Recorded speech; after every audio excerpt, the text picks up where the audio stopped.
सफलता को नहीं मेरे दोस्त, सफर को देखा जाता है, क्योंकि सफर ही है जिस पे चल करके सफलता पाई जाती है। इसलिए आप सफलता को नहीं, सफर को देखिए। आप लोग देख रहे हैं fast coaching centre by Upendra sir का चैनल, और आज की इस वीडियो में गोधूली भाग 2 का चैप्टर है जिसका नाम है नौबत खाने में इबादत का अध्ययन करने वाले हैं। तो इस चैप्टर से जो भी ऑब्जेक्टिव और सब्जेक्टिव एग्जाम में क्वेश्चंस पूछे जाते हैं पूरा अच्छा से कवर किया जाएगा। तो चलिए शुरू से शुरू करते हैं। यह है आपका चैप्टर नौबत खाने में इबादत। ये 11वां चैप्टर है। आपसे पूछा जाएगा कि नौबत खाने में इबादत साहित्य का कौन सा विधा है, यानी निबंध है कि क्या है, ये कहानी है कि क्या है। तो ये है आपका व्यक्ति चित्र। आंसर करना है व्यक्ति चित्र। और आपसे पूछा जाएगा नौबत खाने में इबादत पाठ का लेखक कौन है, तो यतीन्द्र मिश्र। यतीन्द्र मिश्र। अब आपसे याद नहीं होगा, हम जानते हैं, तो कैसे याद करेंगे सुनिएगा। व्यक्ति जो होता है वो खाना को क्या करता है, इबादत करके खाता है। यानी ऐसे समझिए कि व्यक्ति जो होता है, व्यक्ति वह खाने को, खाना देखिए लिखा है, व्यक्ति खाने को इबादत करके मिस को खाता है, मिस करके खाता है, खाना मिस करके खाता है। आप सुनिएगा, व्यक्ति का मतलब होता है व्यक्ति, खाना का मतलब होता है भोजन, और इबादत का मतलब होता है पूजा करना या उपासना करना। जैसे गोल लग करके कोई खाते हैं तो वही इबादत का मतलब होता है उपासना या पूजा करना, और मिस करके खाया जाता है तो यतीन्द्र मिश्र। यानी व्यक्ति चित्र, ये जो पाठ है यह क्या है, व्यक्ति चित्र है। लेखक कौन है, यतीन्द्र मिश्र। और नौबत खाने में इबादत आपका पाठ है। इबादत का मतलब होता है उपासना या पूजा। अब आगे आपसे पूछा जाएगा, चैप्टर जो लिखे हैं इस पाठ का लेखक यतीन्द्र मिश्र है, इससे जुड़ा हुआ क्वेश्चन सब्जेक्टिव। तो आपसे सबसे पहला क्वेश्चन पूछा जाएगा, यतीन्द्र मिश्र का जन्म कब हुआ था, तो आंसर करेंगे 1977 ईस्वी में। कब, 1977 ईस्वी में। आपसे पूछा जाएगा यतीन्द्र मिश्र का जन्म कहाँ हुआ था, तो आंसर करना है अयोध्या में, जो कि उत्तर प्रदेश में पड़ता है। ऑब्जेक्टिव में आया है यतीन्द्र मिश्र का जन्म कब हुआ था, 1977 में। कहाँ हुआ था, तो अयोध्या के उत्तर प्रदेश में। आपको याद होना चाहिए। और भी कुछ इनकी रचनाएं हैं। देखिए यहाँ 3 काव्य संग्रह है जो एग्जाम में पूछे जाते हैं। पूछा जाएगा यतीन्द्र मिश्र का 3 काव्य संग्रह कौन कौन सा है, ध्यान से सुनिए। यादा लिखे हैं, यादा कदा किनकी रचना है, यतीन्द्र मिश्र का। या फिर पूछा जाएगा निम्नलिखित में कौन यतीन्द्र मिश्र का रचना है, तो यादा कदा। या फिर यहाँ देखिए अयोध्या तथा कविताएं किनकी रचना है, यतीन्द्र मिश्र का। या एक और है ड्योढ़ी पर बिलाप, ये लिखा गया है ड्योढ़ी पर बिलाप किनकी रचना है, यतीन्द्र मिश्र का। इसमें यादा कादा किनकी रचना है, यतीन्द्र मिश्र का, ये पूछा जाता है। बाकी 2 याद नहीं रहेगा तभी चल जाएगा, लेकिन इसको याद कर लेना है। आगे देखिए और भी पूछा जाता है। ये जो यतीन्द्र मिश्र है इनसे सुनिएगा, यतीन्द्र मिश्र ने शास्त्रीय गायिका गिरजा देवी के ऊपर गिरजा पुस्तक लिखी है। एग्जाम में आता है कि गिरजा पुस्तक है, इसका रचनाकार कौन है, यतीन्द्र मिश्र। आपसे पूछा जाएगा कि यतीन्द्र मिश्र ने गिरजा देवी के ऊपर किस पुस्तक की रचना की है, पुस्तक का नाम है गिरजा। या आपसे पूछा जाएगा यतीन्द्र मिश्र ने गिरजा पुस्तक किसके ऊपर रचना की है, तो किसके ऊपर, गिरजा देवी के ऊपर। गिरजा देवी कौन थी, तो एक शास्त्रीय गायिका थी। ऐसे ऑब्जेक्टिव पूछे जाते हैं। और आपसे पूछा जाएगा कि ये जो यतीन्द्र मिश्र हैं, आप ना गुलजार साहब का गाना सुने होंगे, नहीं सुने होंगे तो सुनिएगा, दिल को बहुत अच्छा लगेगा।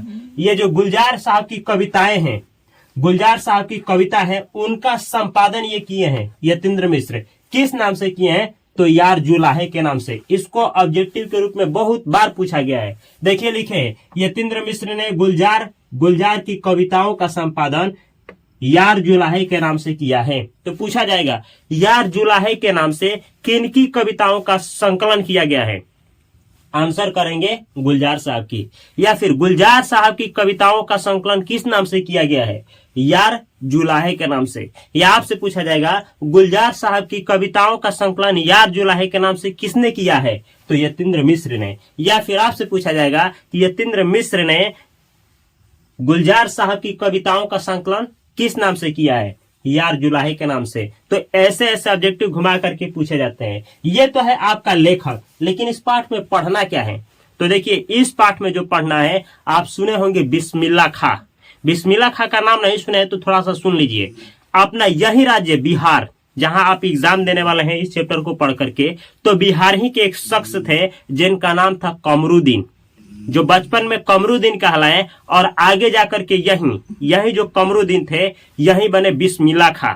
इतना बड़ा बिस्मिल्लाह खां बने, ये बिस्मिल्लाह खां शहनाई बजाते थे। आप शादी में टुणु सुने होंगे, पुणु वही जो होता है, तो ये बिस्मिल्लाह खां शहनाई बजाते थे। और शहनाई, इतना बड़ा शहनाई वादक थे, इतना बड़ा बजाते थे लेवल पे कि इनको भारत रत्न दिया गया था। क्या दिया गया था? भारत रत्न। और इतना ही नहीं, इनको दिया था पद्म विभूषण और बहुत सारे इनको पुरस्कार से सम्मानित किया गया था। यह वह व्यक्ति हैं जो शहनाई के लिए दुनिया में जाने जाते थे, शहनाई वादन के लिए, शहनाई बजाने के लिए। और इनका जन्म कहाँ हुआ था? तो बिहार राज्य के डुमरांव का नाम सुने होंगे, वहीं पे। कब हुआ था? तो 1916 ईस्वी में। और इनके पापा कौन थे? पिताजी इनके कौन थे? तो इनके पिताजी थे पीताम्बर। देखिए, एक एक जो क्वेश्चन है थोड़ा देख लिया जाए, पूछा जाएगा आपका। ये बिस्मिल्लाह खां, तो ये बिस्मिल्लाह खां जो है, इनका बचपन का नाम था कमरुद्दीन। याद रखिएगा, कई बार पूछा गया है। कमरुद्दीन कौन थे? बिस्मिल्लाह खां। बिस्मिल्लाह खां का बचपन का नाम क्या है? कमरुद्दीन। अब देखिए, आपसे पूछा जाएगा बिस्मिल्लाह खां, कमरुद्दीन, ये दोनों एक ही है, तो याद रखना है। आपसे पूछा जाएगा बिस्मिल्लाह खां का जन्म कब हुआ था? आंसर करना है 1916 में। बहुत बहुत बहुत इंपॉर्टेंट है। आपसे पूछा जाएगा बिस्मिल्लाह खां का जन्म कहाँ हुआ था?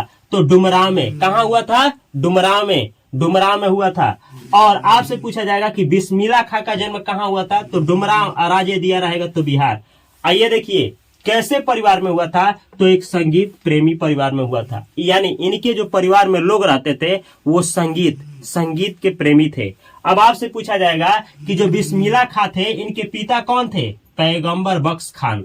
पैगंबर बख्श खान, याद रखिएगा। बिस्मिल्लाह खां के पिता कौन थे? तो पैगंबर बख्श खान। आपसे पूछा जाएगा कि जो ये बिस्मिल्लाह खां थे, इनके एक भैया थे, भैया, उनका नाम क्या था? शमसुद्दीन। याद रखिएगा, शमसुद्दीन। शमसुद्दीन कौन थे?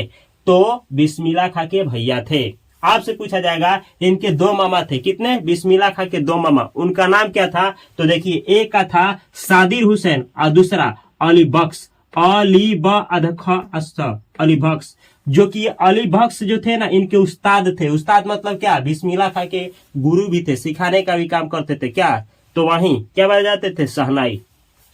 तो आपसे ऑब्जेक्टिव में ऐसे पूछा जाएगा शमसुद्दीन कौन है? तो बिस्मिल्लाह खां के भैया। या बिस्मिल्लाह खां के बड़ा भाई कौन थे? तो शमसुद्दीन। या बिस्मिल्लाह खां के पिताजी थे तो कौन थे? पैगंबर बख्श खान। ये बिस्मिल्लाह खां के पिताजी हैं, तो यही आंसर करना है, पैगंबर बख्श खान। पूछा जाएगा बिस्मिल्लाह खां के मामा हैं, दो ऑप्शन दिया रहेगा, दो, तो आंसर करना है सादिर हुसैन और अली बख्श। या आपसे पूछा जाएगा सादिर हुसैन और अली बख्श कौन थे? तो दिया रहेगा बिस्मिल्लाह खां का मामा। इनका नाना का नाम सुनिए, इनका नाना का। अच्छा, नाना से पहले इनके ना परदादा थे, दादा नहीं, परदादा का नाम पूछा जाएगा। तो बिस्मिल्लाह खां के परदादा कौन थे? सलार हुसैन खां। सलार हुसैन खां इनके परदादा थे। ये पूछा जाएगा कि सलार हुसैन खां कहाँ के निवासी थे? तो डुमरांव के निवासी थे। हेलो, कहाँ देख रहे थे आप? यहाँ देखिए, सलार हुसैन खां कहाँ के निवासी थे? डुमरांव के निवासी। आपसे पूछा जाएगा कि ये जो बिस्मिल्लाह खां है ना, इनका निधन कब हो गया? ये कब चल बसे, दुनिया छोड़ करके कब चले गए?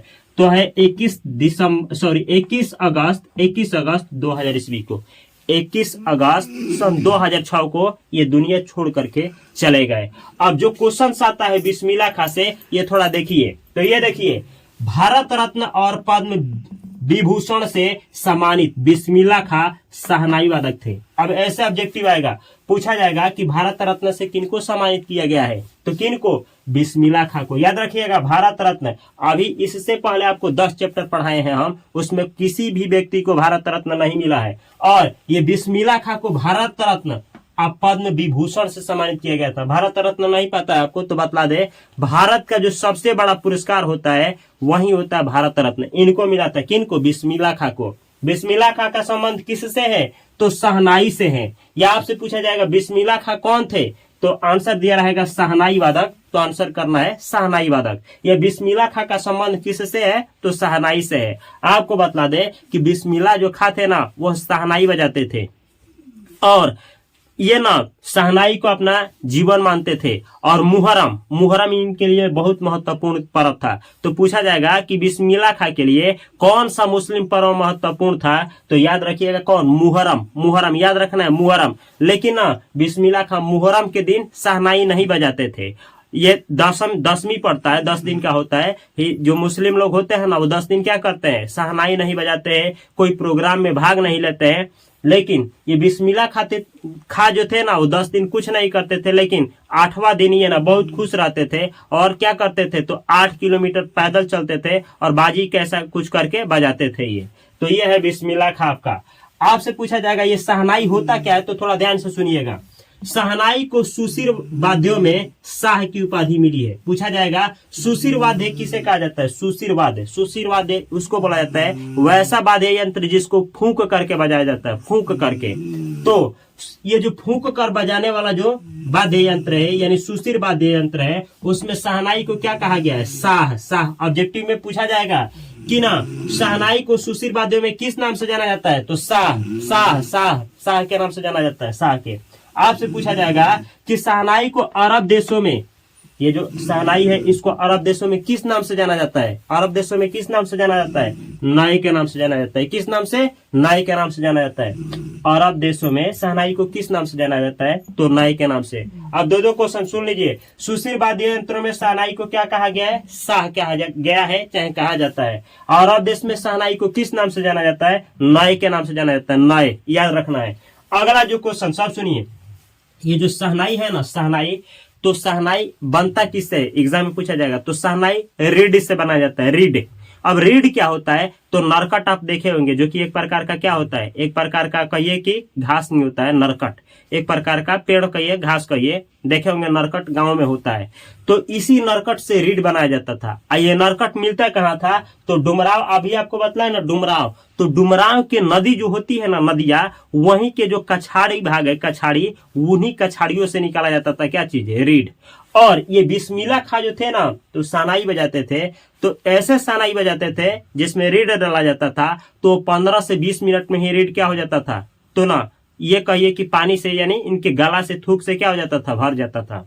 तो ये है 15 से 20 मिनट में। अब देखिए क्वेश्चन पूछा जाएगा। शहनाई को सुशिर वाद्य यंत्रों में शाह की उपाधि मिली है। अरब देश में किस नाम से? नाई के नाम से जाना जाता है। और ये जो शहनाई है, शहनाई बजाने के लिए रीड, नरकट का प्रयोग किया जाता है। पूछा जाएगा कि शहनाई बजाने के लिए किसका प्रयोग होता है? तो रीड का प्रयोग होता है। और रीड बनता किससे है? तो नरकट से। नरकट है क्या? तो एक प्रकार का घास है जो डुमराव के आसपास के नदियों के कछारों में पाया जाता है। आपसे 2 नंबरिया क्वेश्चन पूछा जाएगा कि डुमराव के बारे में, जिसका संबंध यहीं से आंसर करेंगे, आपको दिखाएंगे कैसे आंसर करना है।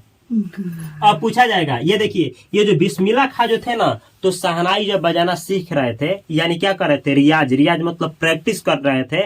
तो प्रैक्टिस करने के लिए कहाँ जाते थे? तो प्रैक्टिस करने के लिए कहाँ जाते थे आपको पता है? तो ये जाते थे डुमराव। कहाँ जाते थे? हम लिखे नहीं है, देखिएगा, यहाँ नहीं लिख पाए हैं। बिस्मिल्लाह खां जो थे शहनाई का रियाज करने कहाँ जाते थे? आप लोग नोट कर सकते हैं। कहाँ जाते थे? डुमराव जाते थे।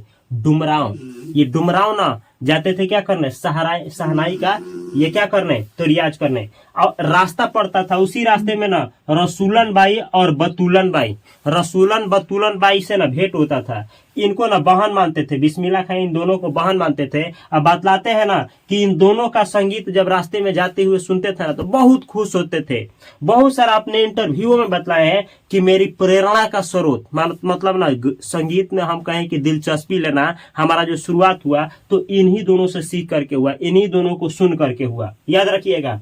तो बिस्मिल्लाह खां से रास्ते में किससे मुलाकात होती थी? रसूलन बाई और बतूलन बाई। यही 2 रही है जो इनकी प्रेरणा का स्रोत रही है, शहनाई वादक के फील्ड में कहिए या संगीत के फील्ड में। आगे आपसे पूछा जाएगा, ये देखिए, बिस्मिल्लाह खां जो है ना, बिस्मिल्लाह खां के ना एक ना बहुत पसंदीदा हीरोइन थी। मतलब ना बहुत ही फिल्म देखते थे, बहुत फिल्म देखने के लिए जब ये जाते थे, कहाँ सीखने जाते थे? जब ना रियाज करने जाते थे, कहाँ? डुमराव जाते थे। डुमराव जब जाते थे ना तो ये क्या करते थे कि ना अपने नाना से 2 रुपया, मामा से 2 रुपया, मौसी से 2 रुपया, किसे किसे, नाना से, मामा से और मौसी से 2-2 रुपये यानी 6 रुपये लेकर के ये सिनेमा हॉल चले जाते थे। और सिनेमा में किन के फिल्म देखते थे? तो ये है हीरोइन सुलोचना, अभिनेत्री कहिए चाहे हीरोइन कहिए, सुलोचना, इन्हीं के फिल्म बहुत देखते थे। आपसे पूछा जाएगा बिस्मिल्लाह खां की सबसे पसंदीदा हीरोइन या अभिनेत्री कौन थी? तो यही थी सुलोचना। इसके फिल्म देखने के लिए बहुत दीवाने थे। और देखिए इतना ही नहीं, बतलाया जाता है कि डुमराव के आसपास, मतलब ये जहां रहते थे, काशी की बात है, तो वहां हलवाई एक रहती थी जिसका नाम था कुलसुम। कुलसुम हलवाई कौन थी? कुलसुम। आपको बतला दे कि काशी के बारे में, काशी जो है इनका जन्मस्थल काशी, काशी ये गए, काशी जा करके देखिए, काशी में गए और जा करके वहीं से क्या सीखे? संगीत। अब पूछा जाए, ये आप सुन रहे हैं ना, देखिए काशी जो है वो क्या है? तो इनका कर्म भूमि रहा है, कर्म, जहां जा करके ये सीखे, संगीत के बारे में सीखे और ना शहनाई के बारे में सीखे।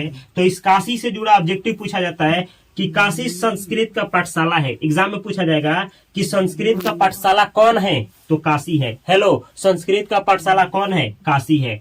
ऐसे काशी को ना शास्त्रों में किस नाम से जाना जाता है? तो आनंद कानन, आनंद कानन। एग्जाम में पूछा जाएगा आनंद कानन किसे कहा गया है? काशी को कहा गया है। आनंद कानन किसका नाम है? काशी का नाम है। काशी आनंद कानन, काशी आनंद कानन, ये दोनों एक ही है। और आपको बतला दे कि काशी में ना मरने को मंगल माना गया है, यानी काशी ऐसा जगह रहा है कि अगर यहाँ पे मरते हैं ना तो इसको भी मंगल माना गया है। अब बतला दे, थोड़ा सा जानकारी दे दे कि ये जो बिस्मिल्लाह खां है ना, ये काशी नगरी को और ये अपना जो शहनाई जो है इसको ना स्वर्ग मानते हैं। एक बार की बात है कि इनकी एक शिष्या होती है जो इनसे पढ़ रही होती है, तो बोलती है कि आप ना गजब का आदमी है, मतलब ना आपको भारत रत्न मिला है, और तभी भी किसी भी आदमी से मिलते हैं तो आप फटे हुए धोती में मिलते हैं। तो इस पर ये थोड़ा नरमी ही जोशी में बोलते हैं कि उससे बोलते हैं कि अरे पागल, हमको जो भारत रत्न मिला है वो हमको ना इस फटी धोती के लिए नहीं, मतलब धोती के लिए हमको नहीं मिला है भारत रत्न, हमको मिला है किसके लिए भारत रत्न? तो हमारे शहनाई के लिए मिला है। और ईश्वर से प्रार्थना करो, ऊपर वाले से प्रार्थना करो कि मेरा सुर क्या रहे? अच्छा रहे, सुर हमारा ना फटे। ये फटा है तो क्या फटा है? धोती फटा है तो कोई बात नहीं, सुर फटा नहीं होना चाहिए। ये बोले थे कौन? बिस्मिल्लाह खां। तो अब चला जाए, देखा जाए कि कौन कौन सा क्वेश्चन 2 नंबर ये पूछा जाता है इस चैप्टर से। ये है आपका वो बुक, देख सकते हैं, और ये है आपका चैप्टर नौबत खाने में इबादत। पहला अगर देख सकते हैं तो देखिए इसमें 7 पहले क्वेश्चन दिया गया है। पहला क्वेश्चन, डुमराव की महत्ता किस कारण से है? तो अभी आपको बतलाया ना कि देखिए शहनाई जो बनता है वो किससे बना जाता है? रीड से। रीड किससे बनता है? तो नरकट से। और ये नरकट कहाँ पाया जाता था? तो डुमराव के नदी के कछाड़ भागों में। यही इसका महत्व है, लिखना है एग्जाम में। अगला, सुशिर वाद्य यंत्र किन्हें कहते हैं? तो सुशिर वाद्य यंत्र उसको कहा जाता है जिसको फूंक करके क्या किया जाता है? बजाया जाता है। और उसमें शहनाई भी आता है, जिसे अरब देशों में किस नाम से जाना जाता है? तो अरब देशों में नाई के नाम से जाना जाता है। अब पूछा गया है शहनाई शब्द की उत्पत्ति किस प्रकार हुई है? तो लिखिएगा कि शहनाई शब्द का उत्पत्ति के बारे में बुक में कोई वर्णन नहीं किया गया है। अगला क्वेश्चन सुझाव से पूछा जाएगा, बिस्मिल्लाह खां सजदे में किस चीज के लिए गिड़गिड़ाते थे? इससे उनके व्यक्तित्व का कौन सा पक्ष उद्घाटित होता है? तो देखिए बिस्मिल्लाह खां जो है ना हमेशा सजदे में, मतलब ईश्वर से यही प्रार्थना करते थे कि हे ईश्वर, हमारा जो सुर है अच्छा कर देना। और ये ऐसा मानते थे कि एक दिन आएगा ना कि भगवान हमको देंगे, सुर का फल देंगे, कहेंगे कि लो सुर का फल ले लो, और सुर का फल लेंगे और हम खाएंगे और क्या आ जाएगा? हमारा गाला जो है वो एकदम अच्छा से हो जाएगा। ठीक है, इसका यही इनका उद्घाटन है। अगला क्वेश्चन पूछा जाएगा, मुहर्रम पर्व से बिस्मिल्लाह खां का जुड़ाव का परिचय पाठ के आधार पर दे। तो बिस्मिल्लाह खां का मुहर्रम से और शहनाई से बहुत ज्यादा लगाव था, बहुत और बहुत घनिष्ठता लगाव था, लिख सकते हैं आप। अगला, संगीतमय कचौड़ी का आप क्या अर्थ समझते हैं? ऐसे तो हमको पता नहीं है, लेकिन अगर आपको पता है तो कमेंट बॉक्स में ईमानदारी से कमेंट करेंगे ताकि हम भी सीख पाए।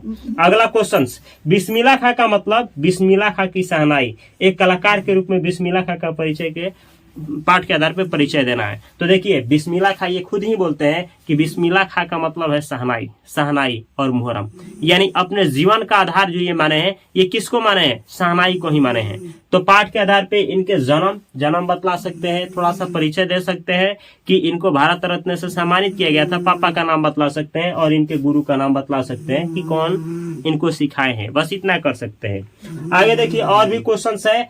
आशय स्पष्ट करें, मतलब आशय मतलब अर्थ स्पष्ट करना है।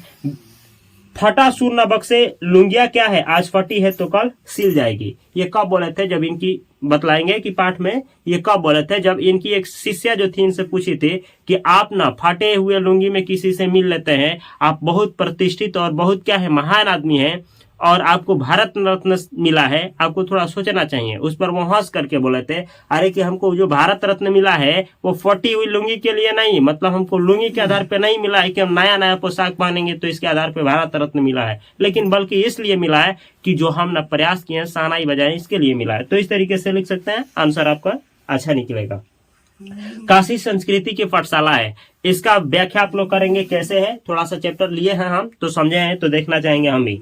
बिस्मिल्लाह खां के बचपन का वर्णन पाठ के आधार पर करें। तो बिस्मिल्लाह खां का बचपन का जो है वर्णन आप लोग करेंगे कि बिस्मिल्लाह खां जो थे बचपन में किस नाम से जाना जाते थे? कमरुद्दीन के नाम से जाना जाते थे। और ये 5 से 6 वर्ष का हुए ना तभी जाकर के ये काशी चले गए थे। और काशी जब गए थे ना तो अपने नाना, इनके नाना रहते थे और नाना का ना ये क्या करते थे तो बांसुरी फूकते थे, बांसुरी उठा करके बजाते थे, सहनाई बजाते थे, सहनाई लेकर के प्रैक्टिस करते थे और तरह तरह का करते थे। और इनको पता नहीं होता था, चाहते थे कि मीठी सुरीली वाली कौन सा इसमें सहनाई है। इस तरीके से रियाज करते हुए आगे ये जीवन में बढ़े और इस मुकाम तक पहुंच गए। तो आप लोग भी डटे रहिए। हम इसलिए ही बोले, पहले ही बोले कि सफलता को नहीं सफर को देखो मेरे दोस्त। अगर सफर को देखोगे ना तो जानोगे कि सफलता का राज क्या है। अगर मेरा प्रयास आप लोगों को अच्छा लग रहा है तो इस चैनल को सब्सक्राइब करके बेल आइकन की घंटी को अवश्य दबा लें और फेसबुक, इंस्टाग्राम, व्हाट्सएप हर एक जगह पे फास्ट कोचिंग सेंटर को ज्वाइन करना ना भूलें। मैं मिलता हूं अगली वीडियो में बेहतर कंटेंट के साथ, हर एक सब्जेक्ट के साथ। तब तक इस चैनल को सब्सक्राइब करके यहाँ पे प्लेलिस्ट में वीडियो पड़ा हुआ है, हिंदी का, संस्कृत का, देखते रहिए। यहाँ पे 2 चैनल पड़ा हुआ है, इस चैनल को भी सब्सक्राइब करके बेल आइकन की घंटी को अवश्य दबा लें। Thanks for watching this video अच्छा लगा हो तो अपने दोस्तों के पास और उनके पास शेयर करना ना भूलें।